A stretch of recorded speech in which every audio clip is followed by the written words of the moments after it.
The next one is going to be water quality. So the pool is on.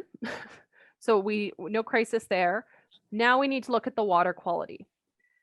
So water quality is one of those things that's very hard to teach. It's based on experience of seeing bad water quality. So it's important to set an internal standard of what's acceptable. If it's not you guys doing the open, making sure that your other staff understand like this is good, this is acceptable, or this is call this person right away, this is not acceptable. And we'll see some examples of bad water in a couple slides. I had a very lucky interaction on Sunday with a pool. First pool I've reported to Alberta Health Services in a long time was one I saw on Sunday with bad water quality.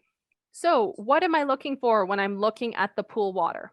So I'm looking for the level, right? So remembering, how does your swimming pool skim? The top of the pool is the dirtiest, and so the suction is pulled from the surface. If you think about a bathtub, you've got that little metal plate that gurgles when the water level is high, so you don't flood your bathroom. The same function is happening in the pool. It's gurgling or slurping, and the degree it's doing that noise depends on the type of pool that you have. But essentially, that water is coming off the top and being circulated. And it does matter where that water level is, because if it's too high, right, same in your bathtub, if it's high enough, there's pressure over that little metal plate and it doesn't gurgle. Or if it's too low, it's not going to actually recirculate, right? So all of the levels are essential to the actual function of the pool. Clarity is going to be key. What does it look like? Can you see through it? If you're ever in doubt about clarity, grab a glass or a bottle. You can literally scoop, not glass, like cup, drinking cup. You can scoop some water out, and looking at water objectively like this, you're often going to see very quickly how cloudy water is. What's the color? Is it clear but green? Is it not clear and brown? Smell, right? Smell often with hot tubs or spas can be a sign of increased combined chlorine, levels of contaminants in the water, right? It should not smell like anything.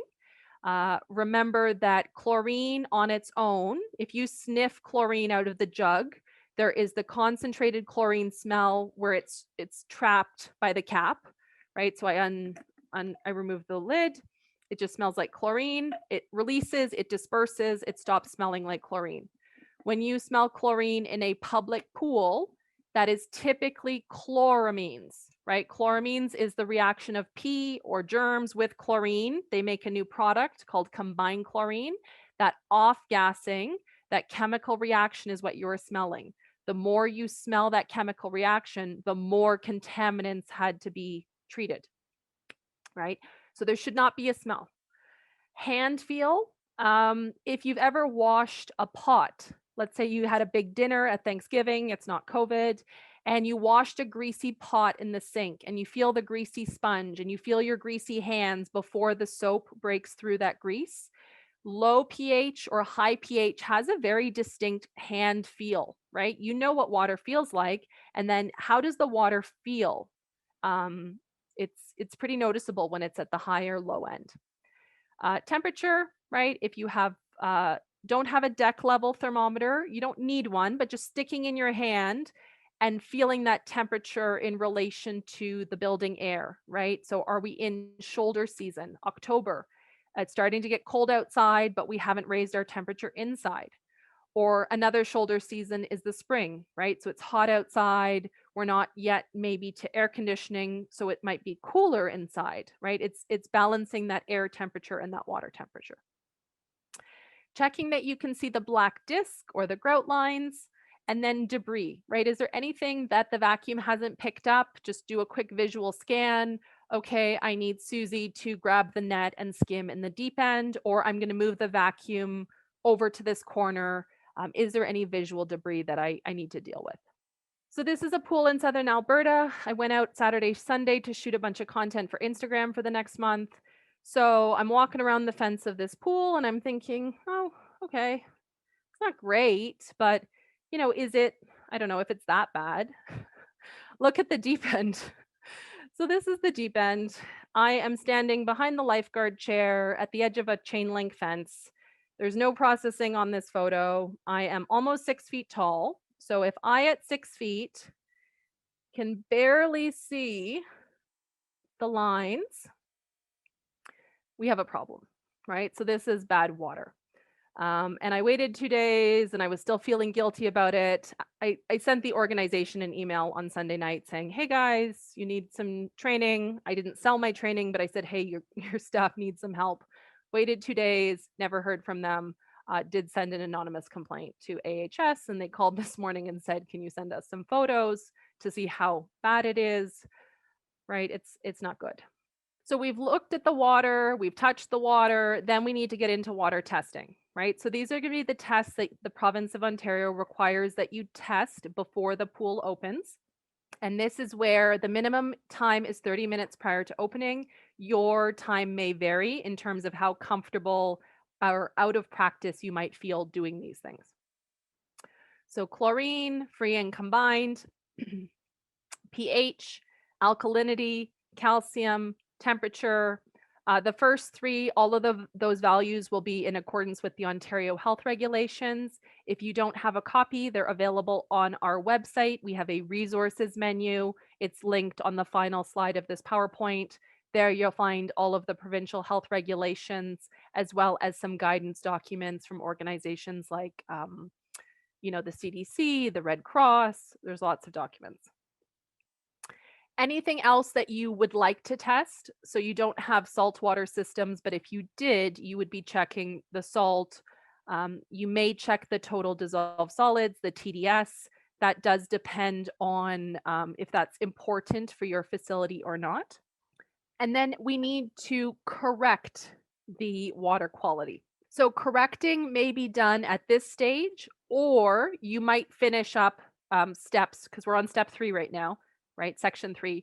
Other people might do it after step 5. So correcting the water needs to be done in a specific order. And that order is based, in my opinion, on how the levels interact, not on which level is most important. So typically I see facilities say, we need to do the chlorine first, right? Okay, the chlorine does matter. You do need to have chlorine in the pool to be open to the public. But chlorine is interconnected to pH, and pH is interconnected to alkalinity. We're going to have a couple review slides coming up, and I'll show you where in the CPO book if you want to go and read more what that means. But for those reasons, we are going to correct in order.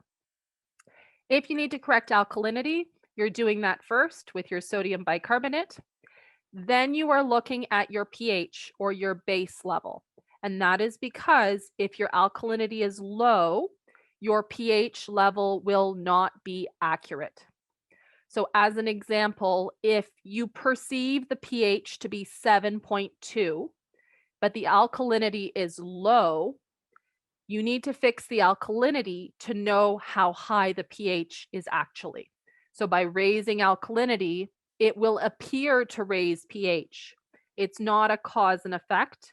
It's a related condition. Once the alkalinity is accurate, then the pH will test accurately. So you don't want to try and fix the pH until you know truly how bad it is. So first alkalinity, then base, then chlorine, easy, ABC, then calcium if you need it. TDS is your total dissolved solids. If you were correcting it, that would involve draining the water or adding fresh water. If you're draining the water, you might want to do that first, but I've put it here at the end because usually most pools, it's that adding the water. That's why we would do it near the end, because it's not an immediate priority. Anything else you need to correct? So temperature or salt levels, if you were working at a salt pool, right? Anything else like clarifiers or algicides, all of those come later after you've dealt with the essentials. How to do the water testing. So keep in mind that water testing is literally the most important thing you will do out of all of these tasks. if you have to pick one. So I see a lot of people, we get so accustomed to water testing so often. We're on the phone or we're talking to a coworker or we get distracted and we reheat our coffee. And that's fine, but you do need to recognize that if you don't get the right answer or the answer you were expecting, or you do it incorrectly because you're distracted, which I can't typically multitask, what are the consequences in terms of potential pool closures or wasted chemical costs or potential health hazard by insufficient chemical levels, right?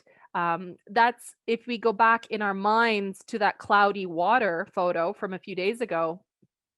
I was kind of rationalizing in my head, how did this happen? Why, did the lifeguard forget to refill the chlorine drum, or did somebody test incorrectly and the chlorine they thought was higher than it was? And so they let the pool be closed on Sunday with insufficient chlorine recirculating, right? It doesn't really matter, but the testing is going to inform all of these things. So take your time, follow the instructions, or take training, by which I mean that a lot of these brands, whether you have the Taylor or the Lamont kits, they have online videos, they have instruction guides, they have graphics on social media. Please, please, please follow the instructions. And it should not be Susie teaching Sammy. It should be reading the literature from the company, because it does also change. Chemicals change, processes change. Nothing drives me more crazy than an older employee who's more experienced, more senior, showing a junior employee, and I happen to be there watching this, and they're actually showing them the way we did it in 1997, and it's been changed since 2005, right? So we do have to stay with the times and check the literature. When in doubt, if you get an answer or a value that you are not expecting, check somewhere else.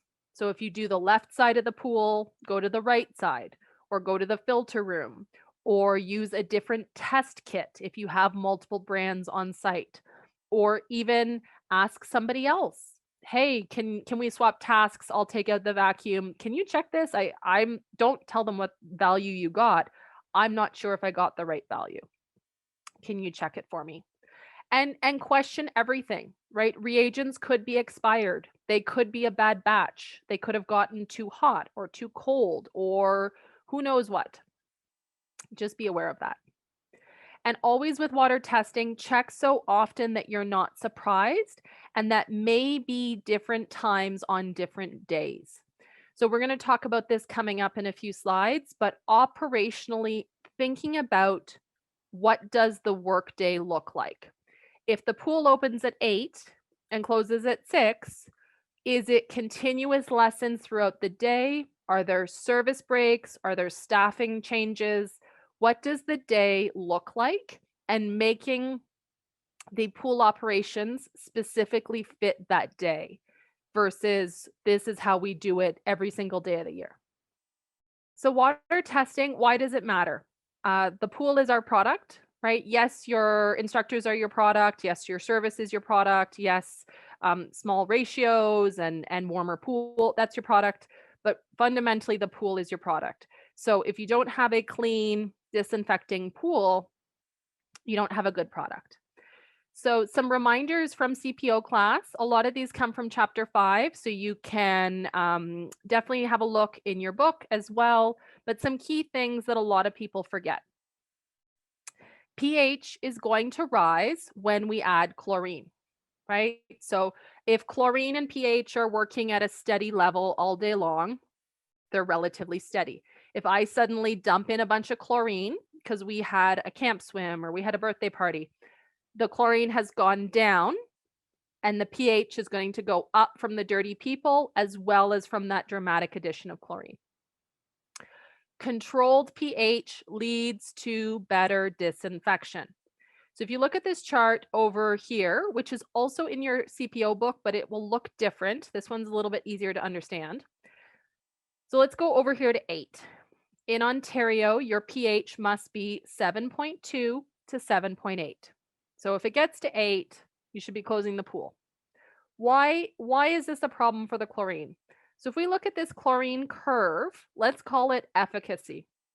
It's a measure of the hypochlorous acid, which you can read in your book is like how the chlorine mixes with the water and then the ions, they do their work.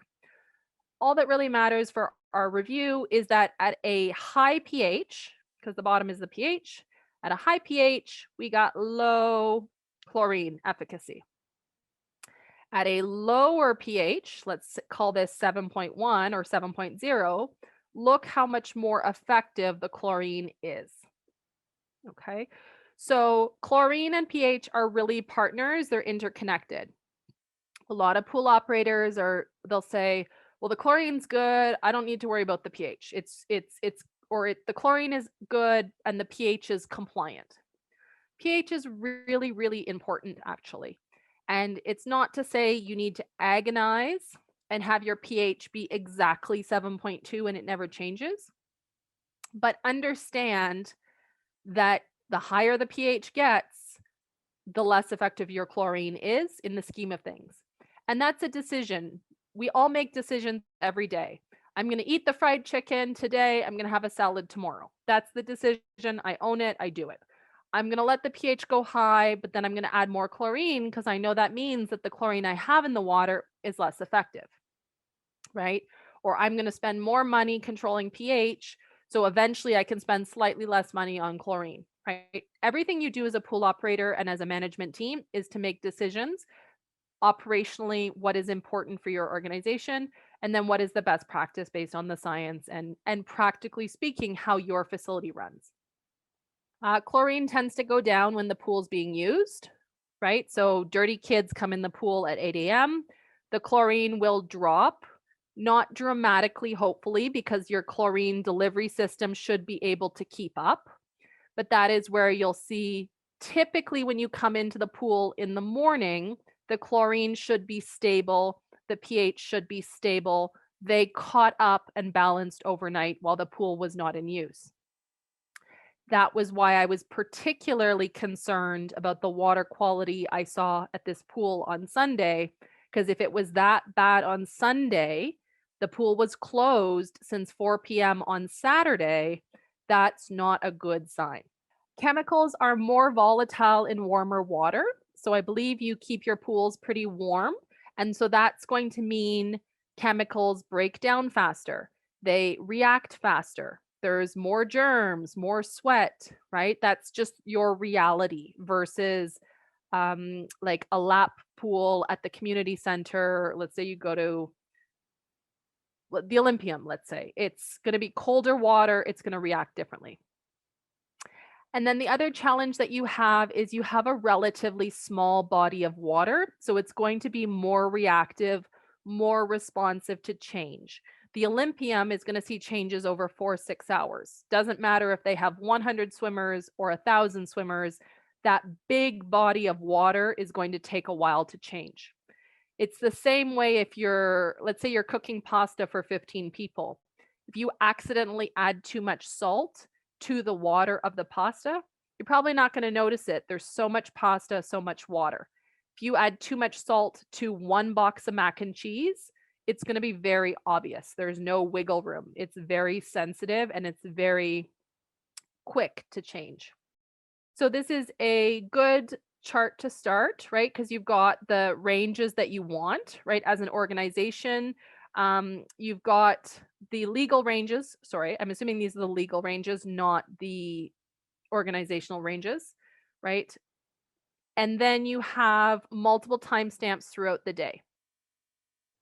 So the thing that struck me when I was looking at this, it's not good or bad, but it is very static. And so if I'm thinking about the 16-year-old lifeguard who may work for you, are they going to honestly do the same form if it's the same every day? Right? So if I go to McDonald's and I use the bathroom and on the back of the door, there's that form where they're supposed to sign that they cleaned it. You can often tell if it's the same person who's just kind of checking, or different times. If you go to a different restaurant and the person has to fill in the time and it's more spaced out and it's more variable, they might be more likely to actually check it truly. So I'm not saying this is good or bad, but just something to consider. Do we actually need to check every 2 hours? You may say yes. We literally have that many people in the pool, that many problems. We want to check every 2 hours. If you find it beneficial, great. If from an administrative, like management piece, you may find stretching it or having like hot times versus cold times, like you must check at 10 and 3. And if somebody wants to do a check during an off rotation between 1 and 3, there's an optional space, but it's required, let's say 10 and 2, because it's a 4-hour maximum in Ontario. So you must check at 10 a.m. and 2. If Susie has time to check during her off rotation, sometime between 10 and 2, great, but it's not required. Or what does the schedule look like? Do we have lessons from 8:30 a.m. to 7:30 p.m.? Great. We do want to check every 2 hours. But maybe on a no school Friday, we open up at noon, we close at 8. Maybe we want to have a different test sheet for that day, or we want to have the supervisor for that week set the times, right? So just some things to think about. You don't have to do it one particular way. I also would remove items that you don't need to check every 2 hours, unless you know, like I know you were having issues with a boiler last year, right? So if you were concerned about the temperature dropping, absolutely makes sense. Otherwise, I'm not sure for me there would be value added in checking the temperature every 2 hours. Okay, so let's finish up the chemicals. How much chemical do we need to add to the pool if the levels are not where they need to be and we're on a timeline to open to our customers? So your automatic systems, your chemical feeding systems should be able to keep up. If they are not keeping up, that's a separate conversation. Are they not working correctly? Were they not refilled? Are they undersized? That's a separate issue. But the pool opens in 50 minutes. We need to get the chemicals on point, right? So this is chapter 7 in your CPO book, or this chart is in the back of the book. And referring obviously to the chemicals that you have on site, they come in different concentrations, different sizes, having an understanding of what your pool size is, and then what is the desired change? What is that new target level? Or what is that, well, it's here, we need it to be here to be compliant, but I'd actually like it to be here ideally to get us through the day. This is also something I would encourage you to think about in your day-to-day planning as the management team, supervising staff and the facility. Where is the chemical when we open, but is it high enough to get us through the day? So it may be compliant at 8 a.m. If you have continuous lessons with no pool break until 7 p.m., you may need a higher minimum or a higher target or a higher, you need to really be thinking about that continuous pool usage, because it's very different if you have continuous lessons versus maybe we have a bio break, all the staff have lunch between 1 and 1:30. We can throw some chemicals in the pool then, but if we don't have a break, the burden for service delivery is higher. You have to get through that whole day. When we add chemicals, as much as is possible, right? Small quantities over a long period of time or a large area. Be very aware of potential damage to the inside of your pool by dumping in gobs of chemicals and allowing them to settle on the bottom or to mound. I've been in the pool as a swim instructor and walked through chemical, right? Like it's not good. It needs to dissolve.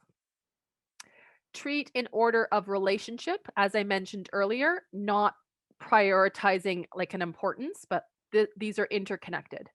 Alkalinity, base, then chlorine. Allow plenty of time to mix in the pool. That is why the first thing that I do after I've done my outside building check, I immediately go to the pool deck, then I immediately do my water testing. So all of that should be within the first 15 minutes. If I'm doing my water testing after my voicemail check, after my email check, after I put on the coffee, after I find a different radio station because they switched it yesterday, that's not allowing you time.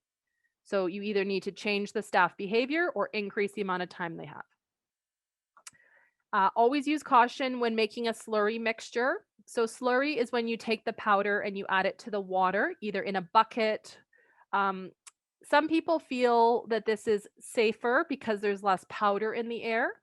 You need to be very careful because chemicals can be quite dangerous when you do that reaction in a container.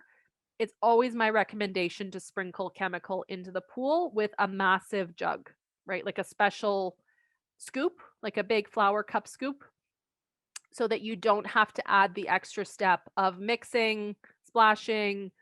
Um, yeah, just I don't like slurrying. It's not good. Do not simultaneously add chemicals in the same location. On the YouTube channel, we have the Certified Pool Operator playlist. A lot of you will remember those videos.